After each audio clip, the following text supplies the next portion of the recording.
ഹരേ ഗുരുവായൂരപ്പാ ശരണം.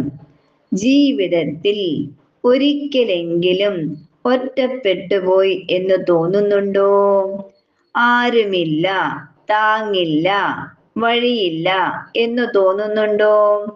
അപ്പോൾ ഒരു പ്രാവശ്യം ഉറക്കെ വിളിച്ചു നോക്കൂ, എന്റെ നാരായണ, എന്റെ ഭഗവാനേ. നിർമ്മല സ്നേഹത്തോടെയുള്ള ഒരു വിളിക്കായി ആ കാരുണ്യമൂർത്തി എത്രയോ നേരമായി കാതോർത്തു നിൽക്കുന്നു. നിങ്ങളുടെ ആത്മാർത്ഥമായ നിഷ്കളങ്കമായ ഒരു വിളിക്കായി കാതോർത്ത് ഭഗവാൻ സർവസന്നദ്ധനായി തൊട്ടടുത്തു തന്നെയുണ്ട്.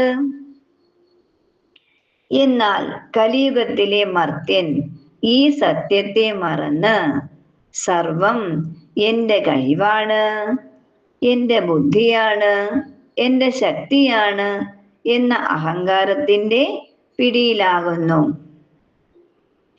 ലോകത്തിലെ എല്ലാം കൈവശപ്പെടുത്താം എന്ന് കരുതുന്നുവെങ്കിലും അവസാനം കൈവശമാകുന്നത് ഒറ്റപ്പെടലും നഷ്ടവും ഉപേക്ഷിക്കപ്പെടലും മാത്രമാണ്.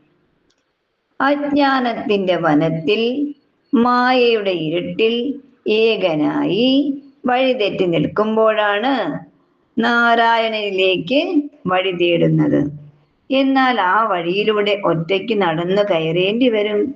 കാരണം ഭഗവാനെ കാണാൻ, ഭഗവാനെ അനുഭവിക്കാൻ നമുക്ക് ആവശ്യമുള്ളത് പൂർണ്ണ ശരണാഗതി മാത്രമാണ്. എല്ലാം സർവേശ്വരൻ സമർപ്പിച്ച് ആ പരിശുദ്ധ തൃപ്പാദത്തിൽ വീണ്ടും ശരണം പ്രാപിക്കുമ്പോൾ അവിടുത്തെ അനുഗ്രഹമാണ് ജ്ഞാനമായി തെളിയുന്നത്. അവിടുത്തെ സ്നേഹമാണ് നമ്മുടെ മാർഗമായി തെളിയുന്നത്. ശുദ്ധ ഹൃദയത്തോടും നിർമ്മല സ്നേഹത്തോടും കൂടി വിളിച്ചു നോക്കൂ, നാരായണ, നാരായണ, നാരായണ. ഭഗവാൻ വിളി കേൾക്കും, തീർച്ച.